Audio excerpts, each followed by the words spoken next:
നന്ദികേടും നിന്ന അപമാനദ്രോഹങ്ങളുമാണ്. ഗെത്സമനിൽ ഈശോ അനുഭവിച്ച തീവ്ര ദുഃഖം രക്തം വിയർക്കാൻ ഇടയാക്കി. സ്ലീഹന്മാർക്ക് പ്രാർത്ഥിക്കാനോ ഈശോയെ ആശ്വസിപ്പിക്കാനോ കഴിഞ്ഞില്ല. സ്വർഗത്തിൽ നിന്ന് വന്ന മാലാഖയാണ് ആശ്വാസം നൽകിയത്. എന്നാൽ ഇക്കാലത്തെ അവസ്ഥ അതിനേക്കാളും രൂക്ഷമാണ്. പ്രായശ്ചിത്തവും പരിഹാരാനുഷ്ഠാനങ്ങളും ജീവിത പരിവർത്തനവും മുഖേന പരിശുദ്ധ മാതാവിനെയും ദൈവത്തെയും ആശ്വസിപ്പിക്കുക അടിയന്തിരമായ ആവശ്യമാണ്.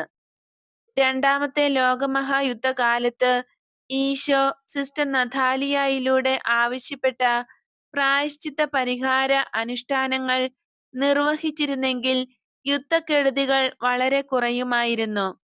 ഇപ്പോഴുള്ള അവസ്ഥ അന്നത്തെക്കാളും ഗുരുതരമാണ്. നമ്മുടെ ജീവനും മാധുര്യവും